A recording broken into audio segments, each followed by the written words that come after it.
தமிழ்நாட்டில் உள்ள இணையம் சார்ந்து சேவை பணி தொழிலாளர்களின் சமூக பாதுகாப்பினை உறுதி செய்யும் வகையில் 1,50,000 தொழிலாளர்களுக்கு விபத்து மரணம் மற்றும் இயலாமை இழப்பீட்டிற்கான குழு காப்பீட்டு திட்டம் அறிமுகப்படுத்தப்படுவதாக பட்ஜெட்டில் தமிழக அரசு அறிவித்திருக்கிறது. மேலும் இவ்வகை சேவை பணி தொழிலாளர்களுக்கென அனைத்து வசதிகளுடன் கூடிய ஓய்வு கூடங்கள் சென்னை, கோவை உள்ளிட்ட பெருநகரங்களில் உருவாக்கப்படும் என்றும் சட்டப்பேரவையில் அமைச்சர் தங்கம் தென்னரசு அறிவித்துள்ளார். தமிழ்நாடு செமி கண்டக்டர் இயக்கம் 2030 எனும் 5 ஆண்டு கால திட்டம் 500 கோடி ரூபாய் மதிப்பீட்டில் அறிமுகப்படுத்தப்பட்டு செயல்படுத்தப்படும் என அமைச்சர் தங்கம் தென்னரசு பட்ஜெட்டில் தெரிவித்துள்ளார். இதன்படி சென்னையில் 100 கோடி ரூபாய் மதிப்பீட்டில் செமி கண்டக்டர் உயர்திறன் வடிவமைப்பு மற்றும் பரிசோதனை மையம் உருவாக்கப்படும் என்றும், கோவை சூலூர் பகுதியில் 100 ஏக்கர் பரப்பளவிலும், பல்லடம் அருகே 100 ஏக்கர் பரப்பளவிலும் செமி கண்டக்டர் உற்பத்திக்கான இயந்திர தொழிற்பூங்காக்கள் உருவாக்கப்படும் என்றும் அவர் அறிவித்தார். அமெரிக்கா, சிங்கப்பூர், மலேசியா மற்றும் தைவானிய நிறுவனங்கள் இணைந்து அமைக்கவிருக்கும் இந்த தொழிற்பூங்காக்கள் கோவை மண்டலத்தின் பொருளாதார வளர்ச்சியை அடுத்த கட்டத்திற்கு எடுத்துச் செல்லும் என்றும் அவர் கூறினார். 10 லட்சம் சிறு குறு தொழில் நிறுவனங்களுக்கு 2.5 லட்சம் கோடி கடன் உதவி வழங்கப்படும் என்று தமிழக நிதிநிலை அறிக்கையில் அறிவிக்கப்பட்டுள்ளது. குறு, சிறு மற்றும் நடுத்தர தொழில் நிறுவனங்கள் பிரிவில் இந்தியாவிலேயே தமிழ்நாடு முன்னணி மாநிலமாக திகழ்வதாக பட்ஜெட் உரையில் தெரிவித்த அமைச்சர் தங்கம் தென்னரசு, இந்தியாவிலேயே அதிக குறு, சிறு மற்றும் நடுத்தர தொழில் நிறுவனங்கள் அமையப்பெற்ற மாநிலங்களில் 32 லட்சத்திற்கும் மேற்பட்ட பதிவுகளுடன் தமிழ்நாடு 3வது இடத்தில் இருப்பதாகவும் கூறினார். 2025-26 நிதியாண்டில் வங்கிகள் மூலம் 10 லட்சம் குறு, சிறு மற்றும் நடுத்தர தொழில் நிறுவனங்களுக்கு 2.5 லட்சம் கோடி ரூபாய் வங்கிக் கடன் வழங்கப்படும் என்றும் தெரிவித்தார்.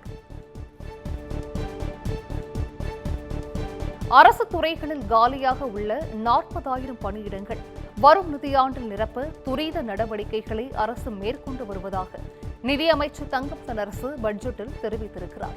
மாநிலத்தில் உள்ள தேர்வு முகமைகளின் மூலம் 57,016 அரசு பணியாளர்களும், பல்வேறு அரசு துறைகள் மற்றும் உள்ளாட்சி அமைப்புகள் மூலமாக 21,866 பேர் என 4 ஆண்டுகளில் 78,882 நபர்களுக்கு பணி நியமனம் வழங்கப்பட்டுள்ளதாகவும் அவர் அறிவித்துள்ளார். நடப்பாண்டில் 1,721 முதுகலை ஆசிரியர்களும் 841 பட்டதாரி ஆசிரியர்களும் நேரடி நியமனம் மூலம் பணியமர்த்த முடிவு செய்யப்பட்டிருப்பதாகவும் நிதிநிலை அறிக்கையில் தெரிவிக்கப்பட்டுள்ளது.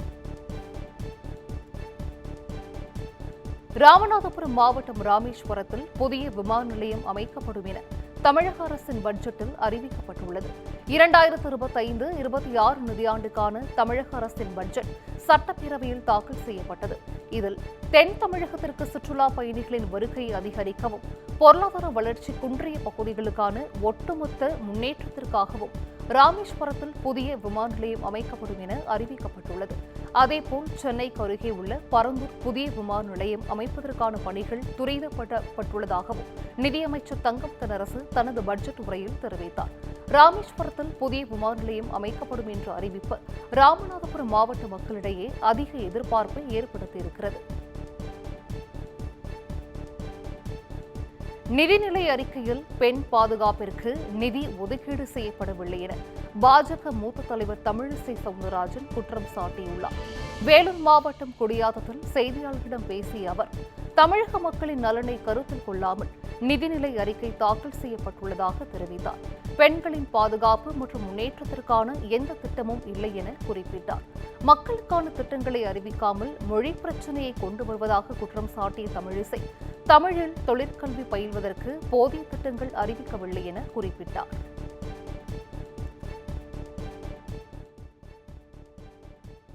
பெண்களின் பாதுகாப்பு தான் இப்போ மிகவும் கேள்விக்குறியாக இருக்கிறது. பெண் பாதுகாப்புக்கு எவ்வளவு நிதி ஒதுக்கப்பட்டிருக்கிறது? பல இடங்களில் சிசிடிவி கேமராக்கள் தேவை, பல கல்வி நிறுவனங்களில் சிசிடிவி கேமராக்கள் தேவை. அதற்கு எவ்வளவு நிதி ஒதுக்கப்பட்டிருக்கிறது? அதே போல கேஸ் 100 ரூபா மானியம் கொடுக்கப்படும் என்று சொன்னார்கள். 4 ஆண்டுகள் நிறைவாகிவிட்டது, இன்னும் கொடுக்கப்படலை, அதற்கான நிதி ஒதுக்கப்படலை. ஆக நீங்கள் வாக்குறுதி கொடுத்ததற்கு கூட நீங்கள் அதற்கான நிதி ஒதுக்கவில்லையே. நீங்கள் என்ன நினைத்து இந்த பட்ஜெட்டை தாக்கல் செய்திருக்கிறீர்கள்? அதன் மூலம் அவர்கள் வாழ்வாதாரம் உயர்ந்துவிடும் என்று இவர்கள் நினைத்து கொண்டிருக்கிறார்கள். ஆக பெண்களுக்கான உயர்வை மேம்படுத்துவதற்கான எந்த திட்டமும் இல்லை. தமிழ் என்று சொல்லிக் கொண்டிருக்கிறார்கள். மரியாதைக்குரிய உள்துறை அமைச்சர் அமித்ஷா அவர்கள் கேட்டார்கள், எல்லா மாநிலங்களிலும் தொழிற்கல்விகள் வந்துவிட்டது, அந்தந்த தாய்மொழியில் வந்துவிட்டது என்று சொன்னார்கள். தமிழில் தொழிற்கல்வியை கொண்டு வருவதற்கு என்ன முயற்சி செய்தீர்கள்? தமிழ்நாடு அரசின் நிதிநிலை அறிக்கை அனைத்து தரப்பினரும் வரவேற்கும் வகையில் இருப்பதாக விசிக தலைவர் திருமாவளவன் தெரிவித்துள்ளார். விழுப்புரத்தில் செய்தியாளர்களிடம் பேசிய அவர், பெண்களை தொழில் முனைவோர்களாக மேம்படுத்த 10 லட்சம் ரூபாய் புதிய கடன் திட்டத்தினை அறிவித்துள்ளது வரவேற்கத்தக்கது என தெரிவித்தார். வீட்டுமனை இல்லாத 5 லட்சம் பேருக்கு பட்டா வழங்க செயல் திட்டத்தில் இறங்கியுள்ளது மகிழ்ச்சி அளிப்பதாகவும் கூறினார். அண்ணல் அம்பேத்கர் தொழில் முனைவோர் திட்டத்திற்கு 70 கோடி ரூபாய் கூடுதல் நிதி ஒதுக்கீடு செய்துள்ளது பாராட்டுதலுக்குரியது என குறிப்பிட்டார். விசிகவின் கோரிக்கையை ஏற்று செய்யூர் தொகுதியில் 800 ஏக்கர் பரப்பளவில் சிப்காட் அமைக்கப்படும் என அறிவித்ததற்கு நன்றி தெரிவித்தார். தமிழக அரசு இன்று நிதிநிலை அறிக்கையை தாக்கல் செய்திருக்கிறது. அனைத்து தரப்பாரும் வரவேற்கக்கூடிய வகையில் இந்த நிதிநிலை அறிக்கை அமைந்திருப்பது மகிழ்ச்சி அளிக்கிறது. குறிப்பாக பெண்களை தொழில் முனைவோர்களாக மேம்படுத்துவது என்கிற அடிப்படையில் 20 விழுக்காடு மானியத்துடன் 10 லட்சம் ரூபாய் கடன் வழங்கும் திட்டத்தை அறிவித்திருப்பது ஒரு புதிய திட்டம். இதை வரவேற்று பாராட்டுகிறோம். விடுதலை சிறுத்தைகளின் கோரிக்கையை ஏற்று செய்யூர் தொகுதியில் 800 ஏக்கர் பரப்பளவிலே சிப்காட் உருவாக்க தமிழ்நாடு அரசு முன்வந்திருப்பது மகிழ்ச்சி அளிக்கிறது. அத்துடன் செய்யூரில் அரசு கலை மற்றும் அறிவியல் கல்லூரி தொடங்குவதற்கான அறிவிப்பை செய்திருப்பது விடுதலை சிறுத்தைகளுக்கான ஒரு நன்மதிப்பாக மகிழ்ச்சி அடைகிறோம். அதற்காகவும் முதல்வருக்கு நன்றி செலுத்த கடமைப்பட்டிருக்கிறோம். ஆண் பிள்ளைகளிடம் பெண்களை சமமாக மதிக்க வேண்டும் என்று சொல்லிக் கொடுத்து வளர்த்தால் இந்த சமூகம் நிச்சயம் மாறும் என திமுக எம்பி கனிமொழி தெரிவித்துள்ளார். சென்னை நுங்கம்பாக்கத்தில் உள்ள மகளிர் கல்லூரியில் நடைபெற்ற மகளிர் தின விழாவில் சிறப்பு அழைப்பாளராக திமுக எம்பி கனிமொழி கலந்து கொண்டார். நிகழ்ச்சியில் பேசிய அவர், பெண்களுக்கான பொருளாதார சுதந்திரம் என்றால் என்ன என்பதை மகளிர் உரிமை தொகை சொல்லித் தருவதாகவும் அதேபோலதான் விடியல் பயண திட்டமும் கூட என தெரிவித்தார். மேலும் ஆண் பிள்ளைகளிடம் பெண்களை சமமாக மதிக்க வேண்டும், உனக்கு இருக்கும் உரிமை அவர்களுக்கும் இருக்கிறது என்பதை சொல்லி வளர்த்தால் இந்த சமூகம் நிச்சயம் மாறும் என தெரிவித்தார். தமிழக வெற்றிக் கழக பொதுக்குழு கூட்டம் மார்ச் மாதம் 28ஆம் தேதி விஜய் தலைமையில் நடைபெறும் என்று அறிவிக்கப்பட்டுள்ளது. சென்னை திருவான்மியூரில் உள்ள ராமச்சந்திரா கன்வென்ஷன் மையத்தில் கழக விதிகளின்படி காலை 9 மணிக்கு விஜய் தலைமையில் நடைபெற உள்ளதாக தாவிக தலைமை கழக அறிவிப்பில் கூறப்பட்டிருக்கிறது. கூட்டத்தில் பங்கேற்கும் பொதுக்குழு உறுப்பினர்களுக்கு மின்னஞ்சல், வாட்ஸ்அப் மற்றும் தபால் வாயிலாக அழைப்பு கடிதம் அனுப்பப்பட்டிருப்பதாகவும் பொதுக்குழு உறுப்பினர்கள் அனைவரும் அழைப்பு கடிதம் மற்றும் தலைமை கழகத்தின் அடையாள அட்டையுடன் கூட்டத்தில் பங்கேற்கும்படியும் அறிவுறுத்தப்பட்டுள்ளது.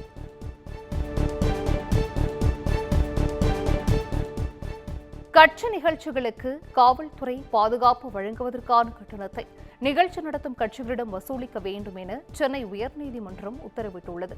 செங்கல்பட்டு மாவட்டம் திருப்போரூரில் நாதக சார்பில் 16ஆம் தேதி நடைபெறும் பேரணி மற்றும் பொதுக்கூட்டத்திற்கு அனுமதி மறுத்த காவல்துறையின் உத்தரவை ரத்து செய்ய கோரிய மனு நீதிபதி ஜி.கே. இளந்திரையன் முன்பு இன்று மீண்டும் விசாரணைக்கு வந்தது. இருதரப்பு வாதத்துக்கு பின்னர் நாதக பொதுக்கூட்டம் பேரணியில் சட்டம் ஒழுங்கு பிரச்சினை ஏதேனும் நிகழ்ந்து இழப்பு ஏற்பட்டால் அதற்கு நாம் தமிழர் கட்சிதான் பொறுப்பேற்க வேண்டும் என நிபந்தனை விதித்து பொதுக்கூட்டத்திற்கு அனுமதி அளித்தார். இனி வரும் காலங்களில் பொது இடங்களில் நடைபெறும் கட்சி நிகழ்ச்சிகளுக்கு காவல்துறை பாதுகாப்பு வழங்குவதற்காக கட்டண தொகையை நிகழ்ச்சி நடத்தும் கட்சிகளிடம் வசூலிக்க வேண்டும் என உத்தரவிட்டு வழக்கை முடித்து வைத்தார்.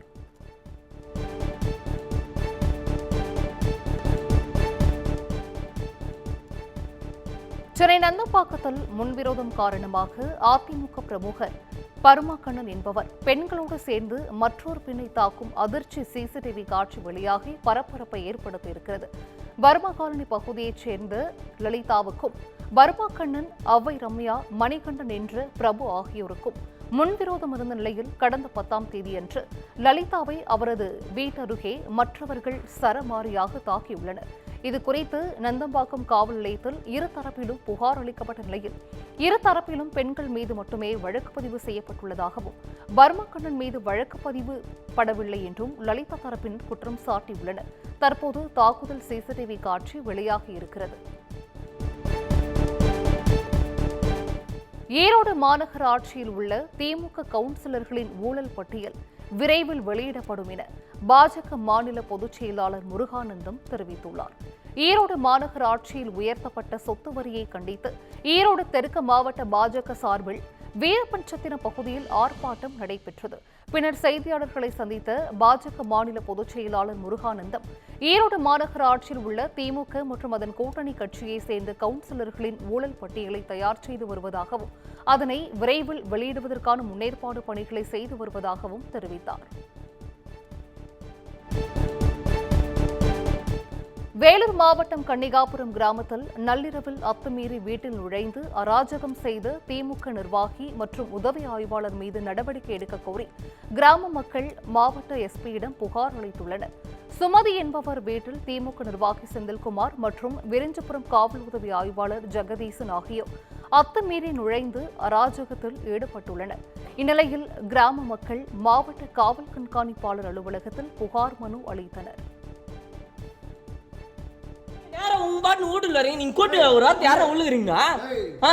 எதுவுமே சொல்ல சார், நீங்க நேரா உங்க பாடு வரல நான் உங்களை ஸ்டேஷன் போகணும்னு சொல்லவே இல்லை. நீங்களே மாத்த சொல்லாதீங்க சார். நீங்க மாத்த சொல்றீங்க, எல்லாரும் ஸ்டேஷன் போயிடுறீங்க. ஆளுகள் வீட்டுல வந்து என்னத்துக்கு நீங்க இந்த மாதிரி பேசுறீங்க? குரல் வசதி பேசல, நீங்க தான் உள்ள வந்து இஸ்திரு போறீங்க தர தரன்னு வந்து. யாரு நான் அனுப்பிக்கிறேன்னா நீங்க நேத்து சார் வரீங்க? நேத்தியே காட்ட வேண்டியது அவன் கடமை. வந்து காய்ச்சா நான் அவனை கூட வீட்டாட கூப்பிடல, நான் வந்து வீட்டாட கேட்கிறேன். இந்த பையனா அந்த பையனா எனக்கு தெரியாது. கூட்டு வந்து அந்த பையனை கூட்டு வந்து காட்டுறேன், இவன் அவங்ககிட்ட சண்டை போட்டதுன்னு கேட்கிறேன். இல்லன்னா சரி மத்தவன் வர சொல்றான், அவன் தான் சொன்னா எல்லாம் ஸ்டேஷன் போயிருக்காங்க. நான் கதவு மூட்டை அமைதியா வந்திருந்தான். வேற என்ன பண்ணாங்க? கதவு நாங்க முன்ன சார், கதவு நாங்க முன்ன சார், நீங்க முன்ன கதவு நாங்க முன்ன சார். திருப்பூரில் தாவைக்கு மாவட்ட செயலாளர் மற்றும் துணை செயலாளருக்கு தனித்தனியே வரவேற்பு நிகழ்ச்சி நடத்தப்பட்டது. கட்சிக்குள் பூசல் இருப்பது வெளிப்படையாக தெரிய வந்திருக்கிறது. திருப்பூர் மாநகர மாவட்ட செயலாளராக பாலமுருகன், துணை செயலாளராக குத்புதீன் ஆகியோர் நியமிக்கப்பட்டனர். இந்நிலையில் துணை பொதுச் செயலாளர் குத்புதீனுக்கு ரயில் நிலையத்திலிருந்து காலையில் வரவேற்பு அளிக்கப்பட்டது. தொடர்ந்து மாலையில் மாவட்ட செயலாளர் பாலமுருகனுக்கு வரவேற்பு அளிக்கப்பட்டது. அப்போது ஏராளமானோர் குவிந்ததால் போக்குவரத்து நெரிசல் ஏற்பட்டது. உரிய அனுமதியின்றி தலைவர்கள் சிலைக்கு மாலை அணிவிக்க அனுமதிக்க முடியாது என போலீசார் அனுமதி மறுத்ததால் சாலை மறியலில் ஈடுபட்ட தாவேகவினரை போலீசார் கைது செய்தனர். இந்நிலையில் 2 நிர்வாகிகளுக்கு தனித்தனியே வரவேற்பு அளிக்கப்பட்டது. கட்சிக்குள் இருக்கும் பூசல் வெளிப்படையாக தெரியவந்துள்ளதாக அரசியல் விமர்சகர்கள் தெரிவித்துள்ளனர்.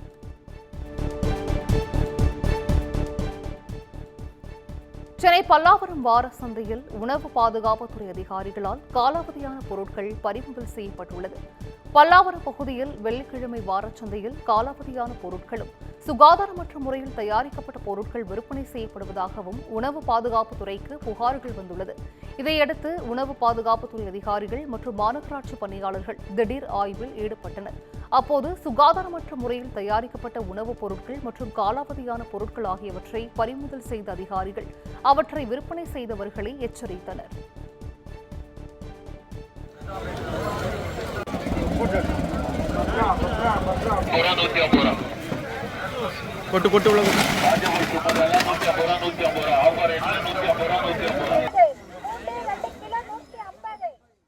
குமுதா மற்றும் தமிழ்நாடு மின்சார வாரியம் இணைந்து வழங்கும் சிக்கனமும் பாதுகாப்பும் யூஸ்ஃபுல் டிப்ஸ். மின் நுகர்வோர் சேவை மையம். மின் கட்டணம் தொடர்பான சந்தேகங்கள், இலவச மின் இணைப்பு குறித்த தகவல்கள், பழுதடைந்த மின் கம்பங்கள் அல்லது பில்லர் பாக்ஸ் குறித்த தகவல் தர, மின் இணைப்பு பெயர் மாற்றம் குறித்த சந்தேகம், இவை அனைத்திற்கும் 9497 94987 என்ற எண்ணை தொடர்பு கொள்ளவும்.